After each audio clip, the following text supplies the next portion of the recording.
చెప్దాం హల్లెలూయా.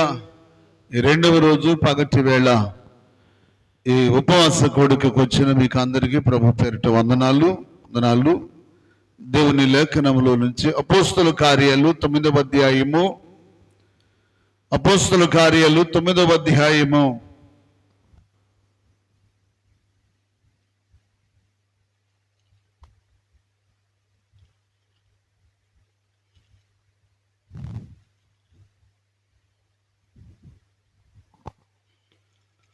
9వ అధ్యాయము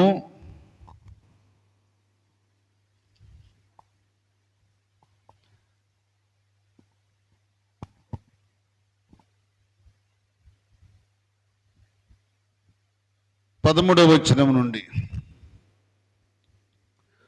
అందుకు అననీయ, ప్రభువా, ఈ మనుష్యుడు యెరూషలేములో నీ పరిశుద్ధులకు ఎంతో కీడు చేసి ఉన్నాడని అతన్ని గూర్చి అనేకుల వలన నేను వింటిని. ఇక్కడను నీ నామమును బట్టి ప్రార్థన చేయు వారందరిలో బంధించుటకు అతడు ప్రధాన యాజకుల యొద్ద అధికారము పొంది ఉన్నాడని ఉత్తరమిచ్చెను. అందుకు ప్రభు, నీ వెళ్ళుము, అన్యజనులు ఎదుటను, రాజులు ఎదుటను, ఇశ్రాయేలు ఎదుటను నా నామమును భరించుటకు ఇతడు నేను ఏర్పరచుకొనిన సాధనమై ఉన్నాడని, ఇతడు నా నామము కొరకు ఎన్ని శ్రమలైనను ఎన్ని శ్రమలు అనుభవింపవలెనో నేను అతనికి చూపితునని అతనితో చెప్పెను. అననీయ వెళ్ళి ఆ ఇంట ప్రవేశించి అతని మీద చేతులుంచి, సౌలా, సహోదరుడా, నీ వచ్చిన మార్గములో నీకు కనబడిన నీ ప్రభువైన యేసు నీవు దృష్టి పొంది పరిశుద్ధాత్మతో నింపబడినట్లు నన్ను పంపి ఉన్నాడని చెప్పాను. అప్పుడే అతని కన్నుల నుండి పొరల వంటివి రాలగా దృష్టి కలిగి లేచి బాప్తిస్మం పొంది తరువాత ఆహారము పుచ్చుకొని బలపడెను. దేవుని స్తోత్రం చెప్పుదాం. హల్లెలూయా. దేవుని బిడ్డలారా, ఇక్కడ దేవుని వాక్యాన్ని మనం చూస్తే, సౌలుగా ఉన్నప్పుడు సౌలు దేవుని పిల్లలను ఎన్నో ఇబ్బందులు పెట్టాడు, ఎంతో కీడు చేశాడు. అవునా? ఉన్నమాట ఏంటి? కీడు చేశాడు, ఎన్నో ఇబ్బందులు పెట్టాడు, కొట్టాడు, చిత్రహింసలు పెట్టాడు, చెరసల్లో వేశాడు. ఎన్ని బాధలు పెట్టాడో, ఎన్ని హింసలు పెట్టాడో. అన్ని బాధలు పెడుతున్నా దేవుడు సౌలు వైపు చూస్తూ ఉన్నాడు. ఎందుకో తెలుసా? సమయం కొరకు. స్తోత్రం చెప్పండి. సమయం కొరకు. మనం అనుకుంటాం, నేను ఇంతగా ప్రేమించినా, నేను ఇంతగా స్నేహం చేసినా, నేను ఎంత మంచిగా ఉంటుంటే నాకు ఎంత కీడు చేస్తున్నారేంటి? నేను ఇంతగా వాళ్ళని ప్రేమిస్తూ ఉంటే ఎందుకు నా మీద వాళ్ళకి ద్వేషం? ఎందుకు వాళ్ళు నాకు కీడు చేస్తున్నారు? నేనేమో వాళ్ళకి మేలు చేస్తూ ఉంటే వాళ్ళు నాకెందుకు కీడు తలపెడుతున్నారు? ఏంటి పరిస్థితి అని ఈ దినాల్లో కూడా చాలా మంది విశ్వాస బిడ్డలు చాలా వేదన పడుతున్న దినాలు మనం చూడగలుగుతున్నాం సంఘాల్లో. బిడ్డలారా, ఆ దినాల్లో కూడాను అననీయ సౌలును గురించి వింటూ చాలా బాధపడ్డాడు. ఇలాంటి వాడు దేవుని పిల్లల్ని ఎన్ని బాధలు పెడుతున్నాడు, ఇలాంటి వాడు దేవుని పిల్లల్ని ఎన్ని ఇబ్బందులు పెడుతున్నాడు. అంతేకాదు, సౌలు అంట దేవుని పిల్లలకి ఏం చేశాడు? కీడు చేశాడంట. బిడ్డలారా, అలాంటి వ్యక్తిని ఒక దినాన దమస్కులో ఉన్న ప్రజల దగ్గరికి వెళ్ళి దమస్కులో ఉన్న వారిని కూడా తన వైపు తిప్పుకోవాలనో, కొట్టాలనో, హింస పెట్టాలనో, బాధలు పెట్టాలనో, ఎన్నో రకాలుగా వాళ్ళని ఇబ్బందులు చేయాలని ఎవరి దగ్గరికి వెళ్ళాడు? అధికారుల దగ్గరికి వెళ్ళి అధికార పత్రం తీసుకున్నాడు. అధికార పత్రం తీసుకున్నాడండి. అంటే ఇక కాగితం ఉంటే కానీ ఎవడు ఆపేవాడు లేడు.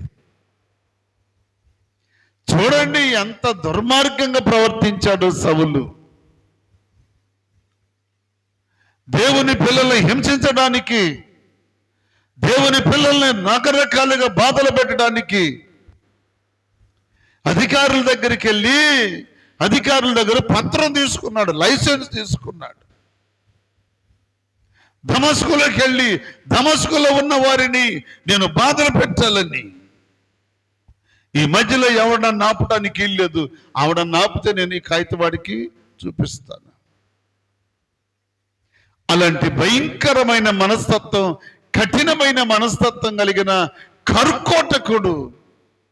కరుకోటకుడు దేవుని పిల్లలంటే, ప్రార్థన చేసే పిల్లలంటే, ఆయన్ని స్తుతించే బిడ్డలంటే, పరిశుద్ధతలో బ్రతికే బిడ్డలంటే వాడికి ఎక్కడలేని అసూయ. ఎందుకో తెలుసా? సౌలుకు తెలిసిందల్లా ఏంటది? ధర్మశాస్త్రం ఒక్కటే వాడికి తెలుసు. బిడ్డలారా, కృప ఏంటో తెలీదు, క్రీస్తు శిలువ ప్రేమ ఏంటో తెలీదు. శిలువ ప్రేమ తెలిసిన వాడైతే, శిలువ ప్రేమ విలువ తెలిసిన వాడైతే ఆయన పిల్లలను ఎన్నడూ హింస పెట్టడు, కీడు చేయడు.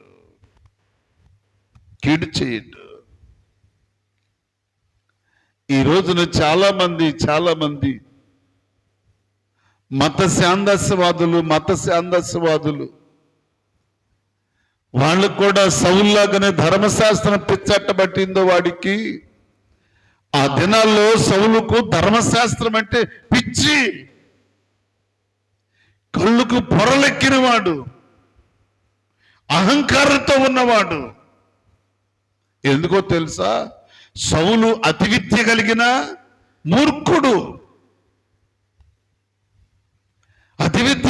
మూర్ఖుడు. ధర్మశాస్త్రం బాగా తెలుసు. అలాంటి మూర్ఖుడు అధికారుల దగ్గరికి వెళ్ళి అధికారుల దగ్గర పత్రం తీసుకుని దమస్కులో ఉన్న దేవుని పిల్లలను హింస పెట్టాలని స్నేహితులను వెంట వేసుకుని గుర్రాన్నెక్కి వెళతా ఉంటే నా దేవుడు చూశాడు. దమస్కు లోయలోనికి రానిచ్చి, దమస్కులోనికి వెళ్ళనిచ్చి ఒక్క దెబ్బ కొట్టాడు. నా దేవుని బిడ్డలారా, ఈ రోజున చాలా మంది కన్నులు పొరలెక్కి మత శాందస్యవాదులు దేవుని పిల్లల్ని హింస పెడుతున్నారు. సౌలుకు తగిలినట్టే తగులుతాయి. వాళ్ళకి ఇంకా అర్థం కావట్లేదు. నా దేవుడు ఎంత శక్తిమంతుడో వారికి తెలియదు. నా దేవుడు ఎంత పరిశుద్ధుడో వారికి తెలియదు. నా దేవుడు ఎంత బలవంతుడో వారికి తెలియదు. దేవుడు సమయం కొరకు కనిపెడతాడు. దేవుడు తగిన సమయం కొరకు ఎదురు చూస్తాడు. అంతే. నువ్వు ఎంత అధికారం కలిగి ఉన్నా, నువ్వు అతి విద్య కలిగి ఉన్నా, నీ వెనకమాల ధర్మశాస్త్రోపదేశకులున్నా, ఎంత గొప్పవాళ్ళున్నా, శాస్త్రులున్నా, పరిచయులున్నా, ఎంతమంది బలగమున్నా, దేవుని ముందు నువ్వెంత, నీ బలగం ఎంత? దమస్కులో నా దేవుడు ఒక దెబ్బ కొడితే ఆడికి తూర్పు పనవరేటో కూడా తెలియలే. సొమ్మసిల్లి పడిపోయి పక్కనున్న వాళ్ళు ఏమయ్యారో కూడా తెలియదు. దేవుని బిడ్డలారా, 3 దినాలు వాడిని తీసుకెళ్ళి ఆ ఇంట్లో పడైతే 3 దినాల వరకు అన్నపానములు లేకుండా ఏడుస్తూ ఉంటే ఆడి మనసు మార్చుకున్నాడని దేవునికి తెలిసి అప్పుడు అననీయని పిలిచి అంటున్నాడు, నువ్వు వెళ్ళు అననీయా, అననీయా, నేనిప్పుడు సౌల్ని నమ్మా. స్తోత్రం చెప్పండి. నేను నమ్మా. ఎందుకో తెలుసా? ఇప్పుడు నా నిమిత్తం అతడు ఎన్ని బాధలైనా భరిస్తాడు, ఎన్ని కష్టాలైనా భరిస్తాడు, ఎన్ని శ్రమలైనా భరిస్తాడు, ఆకలి దప్పులు భరిస్తాడు, ఎన్ని శ్రమలైనా భరిస్తాడు, నిందలు భరిస్తాడు, అపనిందలు భరిస్తాడు, కొరడా దెబ్బలు భరిస్తాడు, బెత్తాల దెబ్బలు భరిస్తాడు, రాళ్ల దెబ్బలు భరిస్తాడు. ఎన్నిటికైనా భరించగలిగిన మనసు నేను సౌల్లో పెట్టా. దేవుని స్తోత్రం. ఆడి బండబారిన మనసు పోయింది, కఠిన మనసు పోయింది, కర్కోటకమైన మనసు పోయింది, రాతి మనసు పోయింది. వెళ్ళు అంటే అననయ్య అంటాడు, అయ్యో ఆడు నీ పిల్లలకి కీడు చేశాడయ్యా, ఆడు కీడు చేశాడయ్యా, నీ పిల్లల్ని చంపినోడయ్యా, కారాగారంలో పడేసినోడయ్యా, ఆడు మూర్ఖుడయ్యా. వాడి దగ్గరికి ఏమని వెళ్ళను ప్రభు అంటే, అననయ్య నువ్వు వెళ్ళు, నేను చూసుకుంటాను. అననీయ వెళ్ళి వాడి తల మీద చేపెడితే అప్పుడు వరకు ఆడికి ఏమీ తెలియదు. సౌలా, సహోదరుడా అని పిలిచి ఆ కన్నుల నుంచి పొరల వంటి రాలిన తర్వాత, దేవుని చేత కొట్టబడిన తర్వాత, దేవుని చేత మొత్తబడిన తర్వాత, వాడు మనసు మారిన తర్వాత, స్వరం మారిన తర్వాత, నడక మారిన తర్వాత, చూపు మారిన తర్వాత, బుద్ధి మారిన తర్వాత, మనసంతా మారిపోయిన తర్వాత మొట్టమొదట వాడు కళ్ళు తెరిచి చూసింది ఎవరిని? దైవజనుడిని. చప్పలు కూడా ప్రభుని మైపరచండి. దైవజనుడిని చూశాడు. దైవజనుని చూశాడు. దైవజనుని చూసి దైవజనునికి సాగిలపడ్డాడు. మనసు మారిన వాడు చేసే పనది, మనసు మార్చుకున్న వ్యక్తి చేసే పనది, లోబడిన వ్యక్తి చేసే పనది. దైవజనుని చూసి, దైవజనుల్లో దేవుని చూసిన వ్యక్తి చెప్పండి, సౌలు. అప్పుడు నా దేవుడు, నీ పేరేక సౌలు కాదు, నిన్ను పౌలుగా మార్చానని చెప్పిన తర్వాత ఇక ఆ పేరు తన జీవిత కాలంలో పౌలు హతసాక్షిగా మరణించేంత వరకు పౌలుగానే ఉన్నాడు, కానీ మరలా సౌలుగా ఎక్కడా లేడు. నా దేవుని బిడ్డలారా, దేవుడు ఒక వ్యక్తిని నమ్మితే, దేవుడు ఒక వ్యక్తి మీద ఇష్టపడితే, దేవుడు ఒక వ్యక్తి జీవితం మీద ఇష్టపడితే, ఇతడు నా కొరకు పని చేస్తాడని దేవుడు ఆశిస్తే, అతడు ఎటువంటి వ్యక్తినైనా సరే దేవుని కొరకు ఆ వ్యక్తిని సాధనంగా వాడుకుంటాడు. దేవుని స్తోత్రం.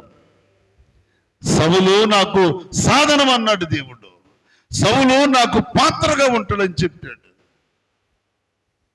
అలాంటి సాక్ష్యం కలిగిన జీవితం అపోస్తలులైన పౌలయ్య జీవించాడు. నా దేవుని బిడ్డలారా, దేవుడు పౌలును నమ్మాడు. స్తోత్రం చెప్పండి.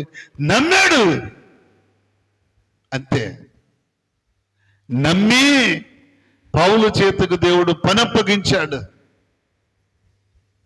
నమ్మి పౌలు చేతికి దేవుడు పనప్పగిస్తే పౌలు బ్రతికి ఉన్నంత కాలము దేవునికి నమ్మకస్తుడుగా అప్పగించిన పనిని ఏం చేశాడు?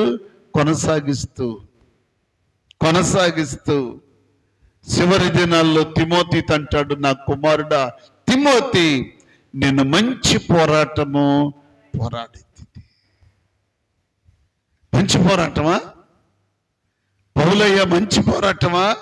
ఎన్ని రాళ్ల దెబ్బలండి, ఎన్ని బెత్తాల దెబ్బలండి, ఎన్ని కొరడా దెబ్బలండి, ఎన్ని కూడా పోరాటమే. ఈ పోరాటాన్ని పౌలు దేనికి ఎంచుకున్నాడు? మంచిదిగా కొరడాలతో కొడుతుంటే బిడ్డలారా, పౌలు గారు ఈ పోరాటము మంచిది. బెత్తాలతో కొడుతుంటే ఈ పోరాటము మంచిది. రాళ్లతో కొడుతుంటే ఈ పోరాటము మంచిది. ఏంటి మంచిదంటే, అవును, నా యేసయ్య కొరకు నేను ఎన్ని బాధలైనా భరిస్తా, నా ప్రభు కొరకు నా ప్రాణాన్నైనా ఇస్తాను. బిడ్డలారా, 14 దినాలు వాడు పగిలిపోయే సముద్రంలో చెక్క మీద కూర్చుంటే, 14 దినాలు పరిస్థితులు ఎంత ఘోరంగా ఉన్నాయో చూడండి. అయినా ఆ రాత్రి పౌలు దగ్గరకు వచ్చి దేవుని దూత, పౌలా భయపడకు, స్తోత్రం చెప్పండి, పౌలా భయపడకు, ఇదిగో ఈ 276 మంది నీ చేతిలో పెట్టా, ఈ 276 మందిని నీ చేతుల్లో పెట్టా పౌలా.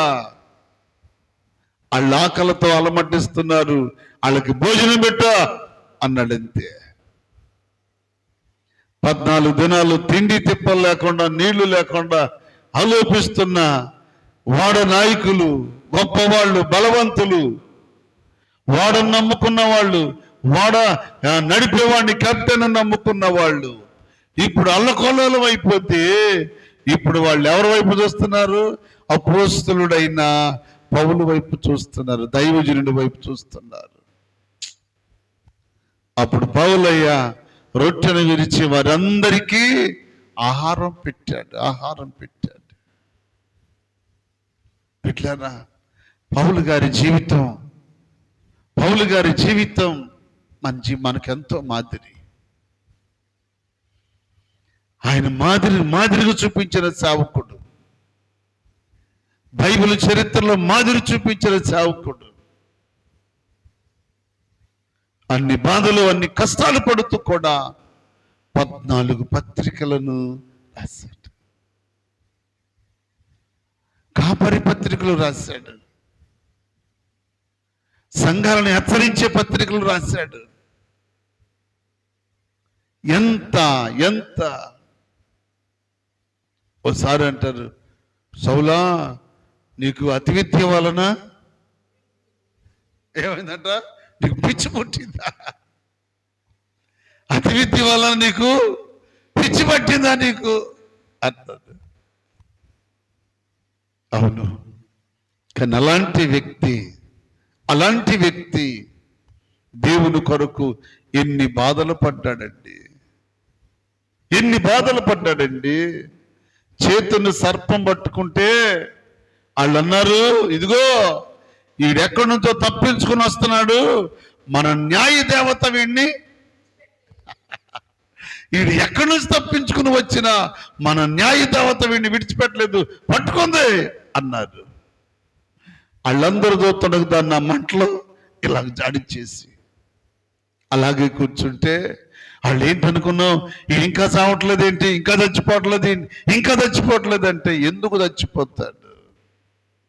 పౌలు పరిశుద్ధుడు, దేవుని స్తోత్రం. పౌలు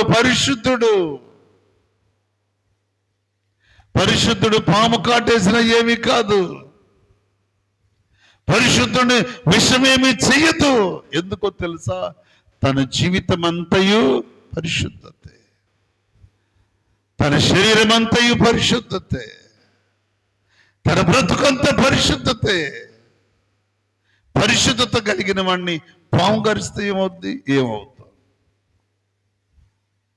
పరిశుద్ధుడు కనుక దాన్ని మంటలో జాడించగలిగాడు. నా దేవుని బిడ్డలారా, నిన్ను నన్ను నమ్మి దేవుడు మనకు పరిచర్యను ఇచ్చాడు. కానీ సంఘ సహవాసములో మనం ఎలాగుండగలుగుతున్నాం? నన్ను నమ్మి పరిచర్యను అప్పగించాడు, నేను ఎలాగుండగలుగుతున్నాను పరిచర్యలో? మిమ్మను నమ్మి దేవుడు పరిచర్యలో మిమ్మను పాలిభాగస్తులుగా చేశాడు, సహవాసంలోనికి పిలిచాడు. పిలిచిన వాడు నమ్మదగిన దేవుడు. నమ్మదగిన దేవునికి నమ్మకంగా ఉండగలిగితేనే నువ్వు పరిశుద్ధుల జాబితాలో ఉంటావు. రాత్రి మనం ధ్యానం చేశాం. యెరూషలేములో దాఖలైన వారికి పరిశుద్ధులని పేరు. అవును బిడ్డలారా, పరిశుద్ధుడైన పౌలు ఆయన జీవితమే పరిశుద్ధత, ఆయన శరీరమే పరిశుద్ధత, ప్రాణాత్మ దేహములే పరిశుద్ధత. పరిశుద్ధతలో ఈ పాపము కూడా పరిశుద్ధుడినేమి చేయలేదు. పాపం ఏం చేయలేనప్పుడు పాపం ఏం చేస్తుంది? ఏం చేయగలదు? అది పట్టుకుందే కానీ సచ్చింది. అవునా? పరిశుద్ధుడిని పట్టుకుంది కానీ సచ్చింది. దేవుని పిల్లలు పరిశుద్ధత కలిగి ఉంటే, నిన్ను నమ్మి విశ్వాసములో నమ్మి నిన్ను సంఘ సహవాసములకి చేర్చుకున్నాడు. సంఘ సహవాసములో చేర్చబడిన బిడ్డలు నమ్మకంగా ఉండాలి. పరిశుద్ధుడైన దేవునికి పరిశుద్ధత కలిగిన పిల్లలుగా ఉంటే అపవిత్రత నిన్నేమీ చెయ్యదు, అవిధేయత నిన్నేమీ చెయ్యదు, బలహీనత నిన్నేమీ చెయ్యదు.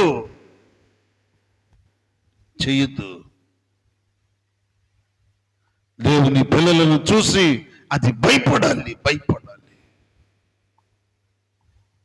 ఈ మధ్యాహ్న కాలం పరిశుద్ధాత్మ దేవుడు సెలవిస్తున్న మాట, పౌలును నమ్మి దేవుడు పరిచర్యను అప్పగించాడు. నిన్ను నమ్మి సహవాసములో చేర్చుకున్నాడు. ఏం చేయగలుగుతున్నారు? సహవాసములో చేర్చబడిన పిల్లలు, సహవాసములో ఉన్నవారు, సహవాసం ఇచ్చిన దేవునికి నమ్మకంగా ఉండగలుగుతున్నావా? ఎలా బ్రతుకుతున్నావు? మరొక్క మాట మీకు జ్ఞాపకం చేసి ముగిస్తాను. మిగిలిన రాత్రికి కంటిన్యూ చేద్దాం. దేవుని లేఖన భాగంలోంచి మరొక్క మాట నేను మీకు జ్ఞాపకం చేస్తాను. దినవృత్తాంతముల మొదటి గ్రంథము 5వ అధ్యాయము 20వ వచనం. దినవృత్తాంతముల మొదటి గ్రంథము 5వ అధ్యాయం 20వ వచనం.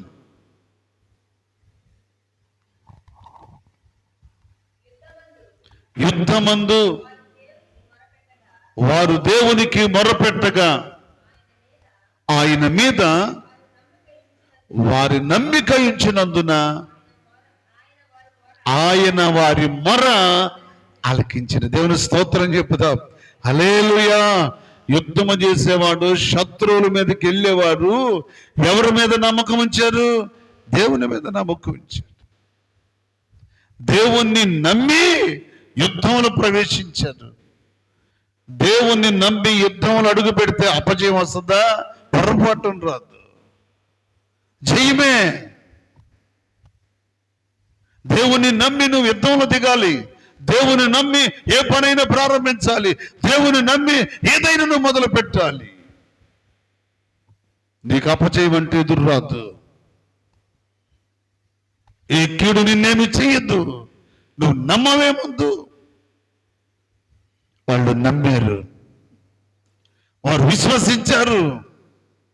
వారు నమ్మి విశ్వసించి ఈ పోరాటంలో మా దేవుడు మాకు గొప్ప విజయాన్ని ఇస్తాడని విశ్వసించి వారు యుద్ధ రంగంలో అడుగు పెట్టారు. దేవునికి స్తోత్రం.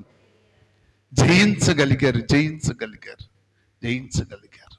నమ్మాలంతే. అపోస్తులైన పౌలు అపోస్తుడు కాకమనుపు, సౌలు కాకమనుపు సౌలుగా ఉన్నప్పుడే దేవుడు సౌల్ని నమ్మాడు. ఇతడు నా నామం కొరకు ఎన్ని శ్రమలైనా భరిస్తాడయ్యా, ఎన్ని బాధలైనా భరిస్తాడు, ఎన్ని కష్టాలైనా భరిస్తాడు, ఎన్ని నిందలు అవమానాలైనా భరిస్తాడని దేవుడే, సాక్షాత్తు దేవుడే అననీయతో సౌలు గురించి సాక్ష్యం చెప్పాడు. ఎంత గొప్ప సాక్ష్యం. ఇదిగో పలానా బిడ్డలు ఒకప్పుడు ఇలాగ బ్రతికారు, ఇప్పుడు పలానా సంఘ సహవాసంలోకి వెళ్ళారు. ఆ సహవాసంలో చేర్చబడిన తర్వాత ఆ సహవాసంలో దేవుని బిడ్డలుగా బ్రతుకుతూ వాళ్ళు సహవాసములో ఉంటూ సహవాసములో వాళ్ళు ఎంత విశ్వాసం కలిగి ఉన్నారు, ఉంటే వాళ్ళలాగా ఉండాలి అని సమాజము నిన్ను గూర్చి ఏం చేయాలి? సాక్ష్యం ఇవ్వాలి. ఒకప్పుడు మాతో ఉన్న బిడ్డలు, ఒకప్పుడు మాతో రకరకాలుగా మాట్లాడిన బిడ్డలు ఈ రోజు వారి నోటికి చిక్కము, కంటికి నిబంధన చేసుకుని, కాళ్ళు చేతులకు సంఖ్యలు వేసుకుని క్రీస్తు యేసు కొరకు బ్రతుకుతున్నారా. బ్రతికితే వాళ్ళలాగా బ్రతకాలరా, విశ్వాసులాగా అని నీ తోటి స్నేహితురాళ్ళు నిన్ను గురించి సాక్ష్యం ఇవ్వాలి. అంతే. బ్రతికితే పౌలయ్యలాగా బ్రతకాలి, అంతే. అలాంటి జీవితం జీవిస్తే చిన్న కష్టం వస్తే, బాధ వస్తే, ఇబ్బంది వస్తే మందిరాన్ని మానేసి, ప్రార్థన మానేసి, సహవాసానికి దూరం అయిపోయి రకరకాల సమస్యల్లో పడి రకరకాలుగా వాడబద్దలైన జీవితాల్లో కొట్టుమిట్టాడుతున్న కుటుంబాలు వాళ్ళు ఎన్నో ఉన్నాయి. అయినా నా దేవుడు వారిని విడిచిపెట్టడు. దేవుని స్తోత్రం. ఆయన విడిచిపెట్టాడు, చేర్చుకుంటాడా చేర్చుకోడా చూపిస్తా మీకు ఆ మాట. జకర్యా గ్రంథం 8వ అధ్యాయం 7వ వచనం ఈ మాట చూపించి నేను వాక్యాన్ని ముగిస్తాను. రాత్రికి మరలా కంటిన్యూ చేద్దాం. జకర్యా గ్రంథం 8వ అధ్యాయం 7వ వచనం. సైన్యములకు అధిపతియగు యెహోవా సెలవిచ్చుచున్నదేమనగా,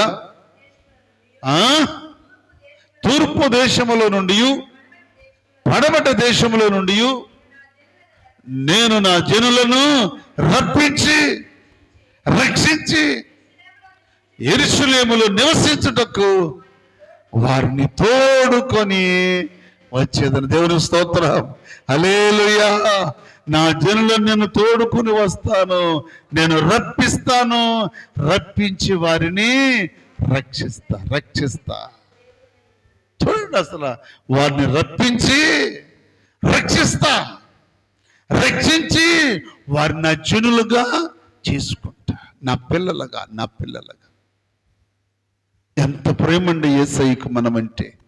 అంత ప్రేమ కలిగిన దేవునికి బిడలుగా మంచి నమ్మకమైన సాక్షులుగా బ్రతకాలని సౌలునే దేవుడు నమ్మి పౌలుగా మార్చుకుంటే, నన్ను నమ్మి దేవుడు మార్చుకుని సహవాసంలో చేర్చుకుని పరిచర్యను అప్పగించిన దానికి నమ్మకంగా కడవరకు ప్రభు కొరకు ముందుకు సాగేవారిగా ఉండాలని ఈ మధ్యాహ్న కాలం మీకు జ్ఞాపకం చేస్తూ మాటలు ముగిస్తున్నాను. పరిశుద్ధాత్మ దేవుడు ఈ వాక్యాన్ని మన కొరకై దీవించి ఆశీర్వదించునుగాక.